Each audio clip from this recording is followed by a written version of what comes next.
Bonjour à tous, bienvenue dans ce nouveau numéro de Dimanche en politique, deuxième débat consacré à la campagne des législatives cette semaine. Coup de projecteur sur la deuxième circonscription de Charente-Maritime, un territoire qui regroupe les cantons d'Aigrefeuille, de Nice, Étré, Courson, La Jarrie, Maran, Rochefort-Centre, Rochefort-Nord, Rochefort-Sud et Surgères. La socialiste Suzanne Tallard est la députée sortante. Elle ne se représente pas et comme l'alternance droite-gauche est fréquente dans cette circonscription, beaucoup se disent que tout est possible. Nous avons invité 4 candidats pour ce débat. Frédérique Tufnel, bonjour. Bonjour. Vous êtes la candidate de La République En Marche. Vous êtes conseillère municipale d'opposition à Rochefort, élue sur la liste d'Alexis Blanc, et vous en êtes un peu désolidarisée. Vous travaillez pour encore 1 ou 2 mois, je crois, à la Caisse des dépôts de conciliation de Bordeaux, avant de goûter à la retraite. Face à vous, Sylvie Marcilly, bonjour. Vous êtes candidate Les Républicains UDI, vous êtes maire de Fouras, vice-présidente du conseil départemental en charge du développement économique et dirigeante d'une PME, également présente sur ce plateau Brigitte Devaux, bonjour. Bonjour. Vous êtes la candidate d'Europe Écologie Les Verts, investie également par le Parti Socialiste suite à l'accord Hamon-Jadot. Vous êtes conseillère municipale à La Rochelle et vice-présidente de l'agglomération rochelaise en charge des transports. Et vous avez longtemps été directrice générale des services du Pays de Nice. C'est la deuxième fois que vous vous présentez aux législatives en Charente-Maritime. Et je reçois également Jean-Louis Légony, bonjour. Bonjour. Vous êtes le candidat du Front National, vous êtes officier de la gendarmerie en retraite et vous avez décidé de prendre justement cette retraite sur le lieu de votre dernière affectation. Alors avant d'entrer dans le vif du sujet, j'aimerais à chacun d'entre vous avoir votre point de vue sur l'événement politique de la semaine, bien sûr, à savoir la formation du gouvernement et d'Édouard Philippe. Sylvie Marcilly, vous avez été un soutien de Bruno Le Maire pendant les primaires de la droite et du centre, un homme qui est devenu aujourd'hui ministre de l'économie dans un gouvernement que vous allez combattre pendant au moins cette campagne. Est-ce que ça vous pose un problème de conscience ? Pas du tout. Bruno Le Maire est un personnage que j'apprécie, avec qui j'ai travaillé sur des problématiques comme le RSI. Il a décidé, on va dire, de quitter notre parti pour se rallier au mouvement En Marche. C'est une démarche personnelle. Il n'en demeure pas moins, et bien que je pense que j'aurai une écoute particulière sur des points particuliers si je suis élue députée. Une démarche personnelle que vous approuvez, qui vous semble complètement contraire à l'éthique en politique ? Moi, je reste fidèle à mon parti politique. Je n'ai pas eu la même démarche que lui, même si, évidemment, on aurait pu répondre au chant des sirènes. Donc, c'est une démarche qui lui appartient. Frédérique Tufnel, Emmanuel Macron est le président élu qui a la plus faible cote de confiance de la Ve République pour son arrivée à l'Élysée, avec 45% d'avis favorables. Et Édouard Philippe a la plus faible également, avec seulement 36% des personnes interrogées qui lui font confiance. Il n'y aura donc pas d'état de grâce. Qu'est-ce que ça vous inspire ? Ça m'inspire qu'aujourd'hui, les Français, de toute manière, ont choisi le président de la République, le plus jeune président de la République qu'on n'a jamais eu. Il a 39 ans. Et je crois qu'à partir du moment où on a fait ce choix, dans des conditions très compliquées, qui n'ont pas été faciles sur cette campagne, je crois que tout est possible. Et il y a une ouverture totale au niveau des grands champs d'action que le gouvernement pourra porter demain. Mais on voit bien que ça prête un peu à confusion aussi au niveau des Français, avec un gouvernement un peu de droite, un peu de gauche. C'est nouveau, c'est inédit, c'est vrai. Ça peut être aussi très dangereux, en tout cas déjà au niveau de la compréhension électorale. Je crois que les gens en ont assez des partis politiques classiques. Ils l'ont démontré déjà par leur vote aux primaires. Il y a énormément de partis. Et il y a eu la fin du clivage qu'on appelle le clivage gauche-droite, est maintenant une réalité. Vous pensez vraiment qu'il y a une fin du clivage gauche-droite ? Oui. C'est terminé, on n'en reparlera plus. On voit qu'il y a de la droite européenne, une droite anti-européenne, on voit une gauche réformiste, une gauche frondeuse, on voit d'autres partis qui ont envie d'avoir leur présence locale et qu'on entend différemment. Oui, je crois que maintenant les Français en ont assez et que la fin du clivage gauche-droite est une réalité et que réconcilier les Français sur un grand parti qui sera nouveau, avec des gens de droite, du centre, de gauche, est vraiment une réussite et un grand changement politique. Brigitte Devaux, la présence de Nicolas Hulot comme numéro 3 du gouvernement, est-ce que ça vous rassure ou est-ce que c'est qu'une tactique finalement électorale pour les législatives ? En tout cas, ça m'a redonné de l'espoir. Le monde d'écologistes a été ravi de cette nouvelle réjouissante. Nicolas Hulot plus Madame Borne, qui a été notre sous-préfète en Poitou-Charentes et qui a montré son intérêt pour un certain nombre de causes écologiques. Ce qui n'est pas le cas du Premier ministre, par exemple. Édouard Philippe, c'est pas un écologiste convaincu, on est bien d'accord. Voilà, c'est pour ça qu'après avoir eu l'annonce d'un lobbyiste d'Areva comme Premier ministre, avoir une réponse écologiste avec la présence de Nicolas Hulot nous a un peu rassurés. Mais c'est vrai que je crains qu'il ne soit un peu seul dans ce gouvernement avec ses idéaux. Et vous pensez qu'il pourra réussir à faire ce qu'il a envie de faire, ou que, encore une fois, c'est juste une vitrine aujourd'hui? Mais je crois que là, ça dépendra des électeurs et de la composition de l'Assemblée nationale et de la majorité qui va se construire au lendemain des législatives.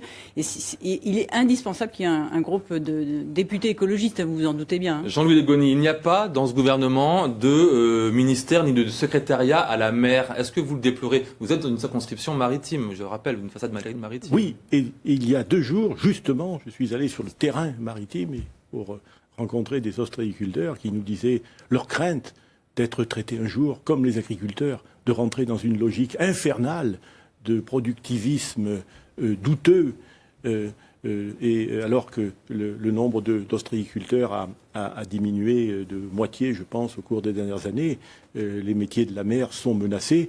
Et en plus de cela, que fait-on pas? Aller installer un parc éolien démentiel au large de l'île d'Oléron. Il est vrai que l'île d'Oléron n'est pas dans notre circonscription, mais on peut tout de même le mentionner au titre du département.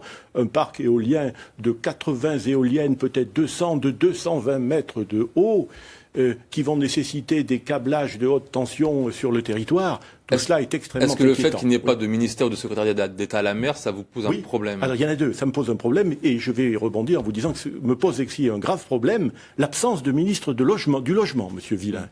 Alors là, le ministre du logement, c'est tellement gros que j'allais dire que peut-être que dans le tohu-bohu de cette alchimie politicienne de savoir qui est là ou qui n'est pas là, on l'a oublié peut-être, comme disait Claudel, comme un parapluie dans le train. Frédéric Tufnel, peut-être une réponse par rapport à ça. Oui, non, mais le logement, bien sûr, n'est pas oublié. Tourisme, pas de secrétaire d'État au tourisme, par exemple. Oui, là aussi, c'est un département très important. On va en parler après. Mais le président de la République a voulu avoir un nombre de ministres restreint. Il était parti sur 15 ministres, on en a maintenant 18. C'est donc une réalité, et bien sûr que le logement existe. Et il est là, donc il y aura évidemment le logement et tout le tourisme et tous les autres secteurs qui seront représentés. On ne va pas, bien sûr, oublier le logement, c'est clair. Et nous avons même déjà un programme sur le logement qui est tout à fait mais ça ne sera pas effectif. Incarné par un politique ministre ou secrétaire d'État. Ce sera certainement un ministre qui va l'incarner. Sur le tourisme, Sylvie Marcilly. Oui, sur l'absence de secrétaire d'État ou de ministre du Tourisme. La France fait partie des pays touristiques par excellence, et je déplore ce manque de vision en fait du développement de la France à travers cette économie qui est la première économie aussi pour notre département. Mais ce que je constate en fait aussi dans le gouvernement d'Édouard Philippe, c'est on nous avait promis un renouveau, et en fait la moyenne d'âge est de 54,6 ans. Et puis surtout, il n'y a pas... Le plus vieux gouvernement élu depuis 2002. Oui. Et il n'y a pas de ministère plein et entier, en fait, pour les femmes. Et ça, j'ai trouvé aussi que c'était bien dommage. Alors c'était une promesse du candidat Macron. Oui. Non, mais je crois que là, il faut arrêter de raisonner comme vous raisonniez à l'ancienne. Oui, mais c'est lui qui l'a dit, il a déclaré, il y aura un ministère plein et entier pour la condition des femmes. Aujourd'hui, c'est le cas, je reconnais, mais ce qu'il faut absolument éviter, c'est de raisonner à l'ancienne, c'est terminer ce raisonnement. Nous sommes des gens nouveaux, des nouveaux visages de la politique. Bon, voilà, j'en suis le témoin. Première aujourd'hui sur votre plateau. Je vous remercie d'ailleurs de nous inviter pour en débattre. Mais voilà, aujourd'hui, il faut arrêter avec ces réflexes anciens, un peu passéistes. Quel genre de réflexe, pardon, j'ai pas compris. D'imaginer d'avoir un ministère pour chaque thématique, du logement, du tourisme, etc. Tout est regroupé, concrètement intégré dans le ministère qui sera en charge de ces sujets-là. Sylvie Devaux, là, sur ce sujet-là. Brigitte Devaux. Pardon, Brigitte Devaux. Vous m'excuserez, mais je ne vais pas défendre l'organisation du gouvernement de M. Macron. Moi, j'attends surtout un débat politique sur les législatives. Et aujourd'hui, le grand mystère, c'est la future majorité qui sera à l'Assemblée nationale. Et c'est vrai que le rééquilibrage d'un certain nombre de thématiques... Alors, le féminisme, pour moi, c'est quand même primordial. Je suis écologiste, féministe d'abord. Et effectivement, le fait de cette absence de cette cause est très grave. Donc clairement pour vous, il faut vraiment que, avec cette législative, c'est ces élections-là qui vont réellement imprimer la politique du futur gouvernement ?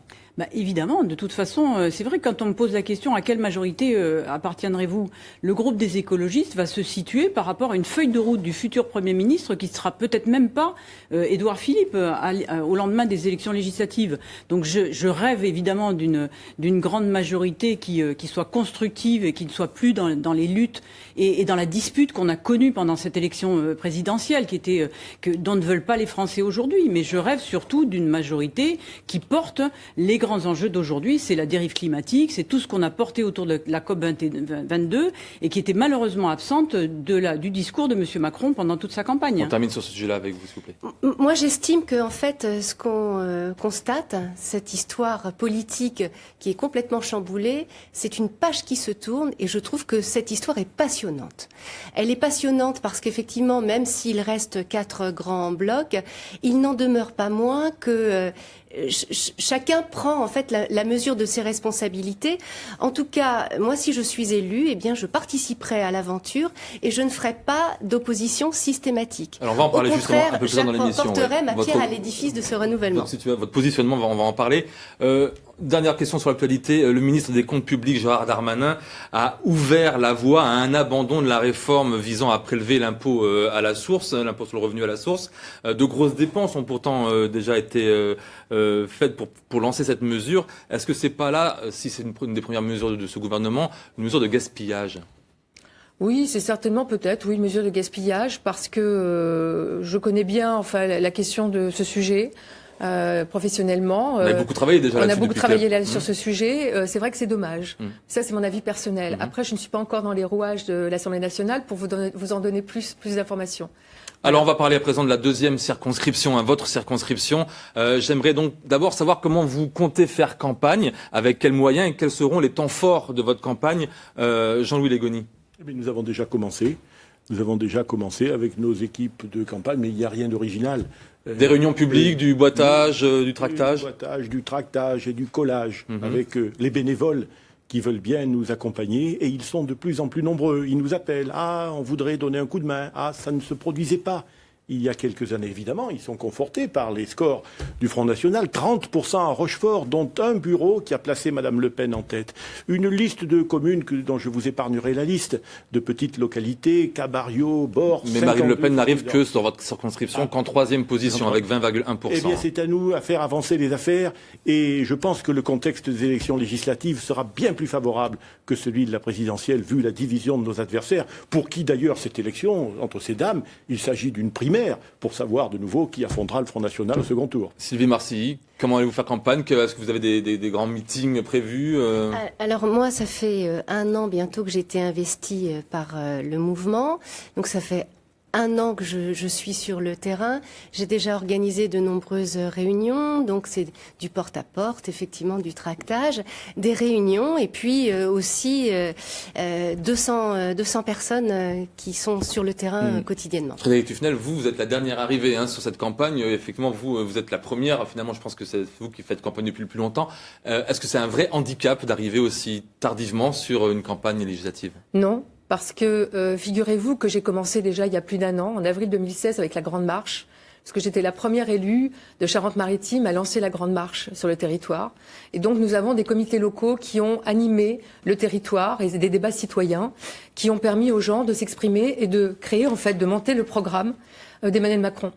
Donc je considère que cette action de terrain, elle existe et nous avons encore des comités locaux un peu partout, à Maran, à Surgères, à Courson, etc. Donc un peu partout à Rochefort. Je vous ai aucune à vous souhaiter répondre à Jean-Louis Légony sur le fait que vous estimez que vous trois c'est une primaire parce que chacun de vous a des représentants dans le gouvernement. Qu'est-ce que vous lui répondez à ça ? Parce que c'est une question que se pose non seulement vous mais aussi d'autres partis politiques. Monsieur Ligonier, c'est que j'ai du mal à m'adresser au Front National par mon histoire. Et de ma famille qui a été dans la résistance et qui a résisté à l'OS pendant un certain temps et dont la famille de Monsieur Le Pen était les fondateurs. Donc j'ai du mal à répondre à Monsieur Ligonier, donc je préfère discuter avec mes homologues qui sont des femmes charmantes et investies. Alors, je voudrais vous répondre sur ma campagne quand même. S'il vous plaît, oui, j'allais revenir. Alors pour moi la campagne, c'est vrai que c'est un peu formel parce que Comme vous l'avez dit, j'ai été directrice du Pays d'Aunis pendant plusieurs années. Aujourd'hui, je suis élue sur l'agglomération de La Rochelle, donc pas mal de communes sont dans cette circonscription. Et c'est vraiment un territoire que je vis de l'intérieur. Donc je vais aller à la rencontre dans cet habit du candidat député à la rencontre de gens que je connais déjà, dont je partage les préoccupations. Alors c'est plutôt autour des gens qui sont autour de la culture, de l'insertion, de la création d'emplois, des aventures de certaines entreprises. Mais c'est vraiment un territoire que je connais de l'intérieur. Donc je pense qu'ils ne seront pas surpris de mes appels et de mes sollicitations. Je vous propose de jeter un coup d'œil sur les résultats du premier tour de l'élection présidentielle dans votre circonscription. C'est des chiffres importants pour travailler à partir de là. On s'aperçoit qu'Emmanuel Macron est arrivé en tête avec près de 25% des voix. C'est Jean-Luc Mélenchon qui a pris la deuxième place avec un peu plus de 21% des suffrages. J'en profite pour dire que la candidate de la France Insoumise se nomme Maud Assila, une candidate qui pourrait profiter de l'élan donné lors de la présidentielle par Jean-Luc Mélenchon. Est-ce que c'est une candidature qui vous inquiète, vous, Brigitte Devaux? Je rappelle que Benoît Hamon n'a obtenu que 6,2% sur votre circonscription. Oui, effectivement, c'est un résultat qui a été très décevant, mais on en connaît les circonstances. Beaucoup de gens, d'après les sondages, savaient que ce candidat risquait de ne pas être au deuxième tour, et certains qui avaient soutenu Benoît Hamon se sont reportés soit sur Emmanuel Macron, soit sur l'autre candidat que j'oublie, effectivement, c'est Jean-Luc Mélenchon. Donc, mais ça n'est pas révélateur d'une opinion publique. Les écologistes sont profondément européens, les socialistes aussi. Donc, on ne peut pas se ranger dans la pensée de Jean-Luc Mélenchon. Et je crois que les pro-européens et les gens qui défendent la décentralisation, qui défendent une certaine construction dans la politique et la réconciliation des Français ne peuvent pas se réfugier dans le vote pour Mélenchon et la France Insoumise. Jean-Claude Légony, Marine Le Pen est arrivée, je le disais tout à l'heure, qu'en troisième position sur la circonscription. Vous attendiez à mieux, j'imagine, vous qui êtes arrivé au deuxième tour des départementales. Excusez-moi, avant de répondre à votre question, de me dire que je suis surpris de voir l'absence de la candidate de la France Insoumise. À quel titre l'a-t-on oublié avec le score relativement brillant qu'elle a fait, alors qu'on a convoqué ici des candidats ou des candidates qui... Ça, c'est un choix qui appartient à la rédaction de France 3 Partout Charente. Et en plus, Brigitte Devaux représente deux partis politiques qui sont localement très importants. Oui. Et si on se fixe uniquement sur le présidentiel, juste, effectivement, mais on ne se fixe pas que sur le présidentiel. Et je vous l'avais dit avant l'émission, donc vous ne soyez pas surpris. Apprécié il y a 2 jours, je vous l'avais dit avant l'émission, d'un débat similaire. La courtoisie. Marine Le Pen n'arrive que troisième. Est-ce que ça vous... Je ne suis pas sûr qu'elle apprécie votre... Est-ce que ça vous a désolé? Pardon. Marine Le Pen, sa troisième position seulement dans votre circonscription, alors que la Charente-Maritime est un département où le Front National, effectivement, est plutôt en hausse. Le Front National pouvait jusqu'ici ou peut continuer de revendiquer la première place. D'ailleurs, je suis persuadé qu'à l'occasion des législatives, les choses seront remises à leur place. Parce que on sait bien, et j'anticipe un peu sur ma conclusion, que désormais les choses sont parfaitement claires. Madame Tufnel le disait tout à l'heure. Le clivage politique maintenant, qu'est-ce que c'est? C'est le parti que nous appelons familièrement euro-mondialiste, le parti de ceux qui se rendent 3 fois à Berlin dans les 3 derniers mois pour prendre leurs consignes chez Madame Merkel, et puis les autres, les patriotes, les nationaux, dont nous sommes désormais la locomotive. Alors l'enjeu majeur de ce territoire, c'est le développement du tourisme et la mise en valeur du patrimoine encore sous-estimé. On en parle juste après ce reportage de Tanguy Skoazek et Stéphane Bourin. C'est un bateau et c'est une locomotive pour le tourisme à Rochefort. L'Hermione a pendant toute la durée de sa construction et avec ses premiers voyages, attiré les foules sur le territoire de cette cité maritime et militaire. Avec la Corderie Royale, le pont Transborder ou la plus récente attraction de l'Acroma, tout le secteur économique a profité de cette formidable aventure. Mais une fois l'enthousiasme retombé, il faut pour le tourisme rochefortais se réinventer et se créer une notoriété touristique dans la durée. On connaît peut-être l'Hermione, il y a des mots comme ça qui sont très parlants. Pour autant, c'est vrai que le territoire, en termes d'attractivité, on a sans doute des efforts à faire autour de cet axe-là.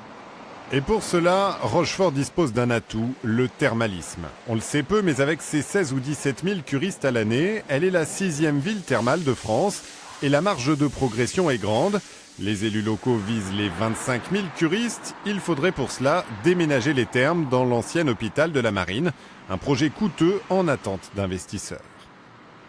par rapport aux données dont nous disposons sur les retombées économiques du thermalisme, ça va être générateur de toute une activité annexe autour du développement du tourisme sur le territoire, que ce soit sur l'hébergement, la restauration, la fréquentation des sites de visite, etc. C'est toute la circonscription autour, et l'estuaire de la Charente en particulier, avec ses îles, qui peuvent encore progresser en attractivité pour livrer leurs trésors.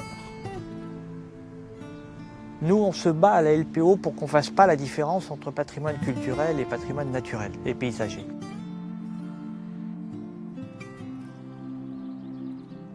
Gros enjeu ici sur les questions de maintien des zones humides et des prairies, et donc de l'agriculture, et donc du consommé local, plus toutes les questions de réchauffement climatique, la gestion du trait de côte. Ici, mais il faut faire valoir le pôle national sur les zones humides. On veut progresser en termes de nombre de touristes, mais en préservant justement ce capital environnemental.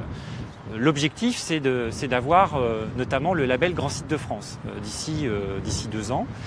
Donc ça, c'est important. C'est important aussi de rester dans le cadre du développement et d'un développement touristique mesuré. Tourisme durable, transport doux, thermalisme, un développement mesuré certes, mais qui pourrait rapporter chaque année à Rochefort et à la 2e circonscription de Charente-Maritime plusieurs dizaines de millions d'euros de retombées directes ou indirectes, ainsi que de nombreux emplois.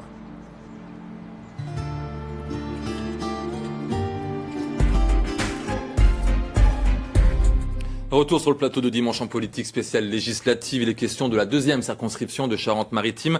Même si le député est un élu national, il peut faire remonter les problématiques sur sa circonscription. On va y arriver. Quelle est la principale problématique selon vous? On commence par vous, Céline Marcilly. Alors, que vous pourriez faire remonter si vous étiez élu député. Alors, la première problématique, moi, je crois qu'elle tient... La principale, s'il vous plaît. Oui. Elle tient à la qualité de l'eau. Et notamment sur des questions de rejet de médicamenteux en fait dans le milieu naturel. Donc ça, je pense que c'est le défi qui vient s'opposer à nous pour les années futures, et ça c'est quelque chose d'important.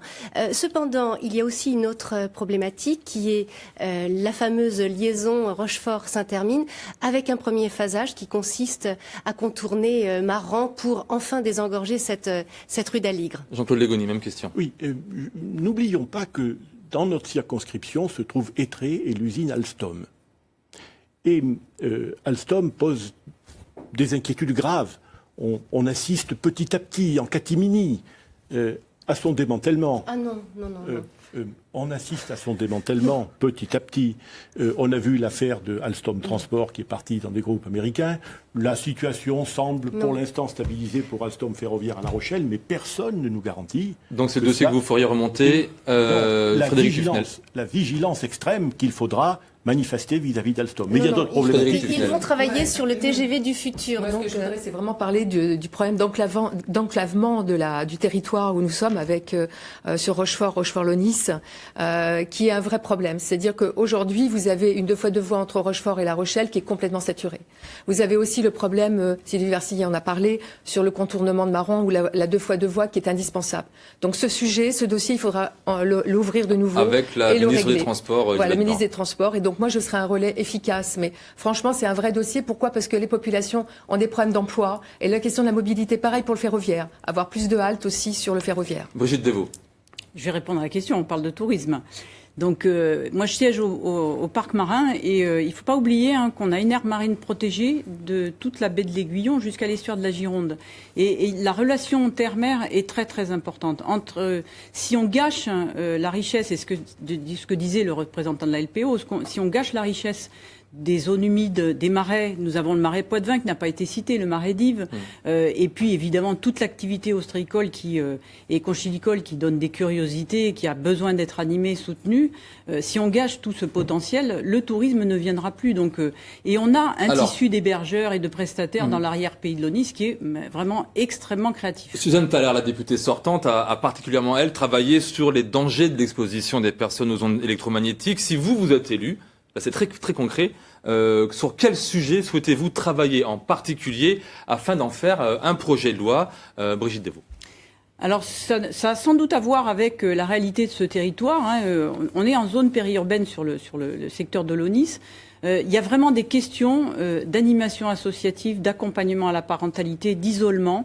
Madame Tufnel parlait de transport, parlait de services publics. On a vraiment un effort à faire là-dessus et je pense qu'il y a des choses autour d'éducation. Alors évidemment, le président en a parlé. J'ai dit une. Voilà, sur l'éducation. Il nous reste plus que 2 minutes de l'éducation débat. et la parentalité. Sylvie Marcilly. Oui, enfin moi je voudrais revenir sur le Sylvia, contournement. Sur quoi non, je voudrais vraiment vous poser, qu'on sache, que les électeurs qui vont voter sachent sur quel travail vous allez, sur quelle loi vous allez travailler, qu'est-ce que vous voulez faire précisément comme travail législatif pendant les 5 ans à venir si vous êtes élu. La fiscalité, premièrement, parce que le programme d'Emmanuel Macron prévoit une hausse de la CSG de 1,75%.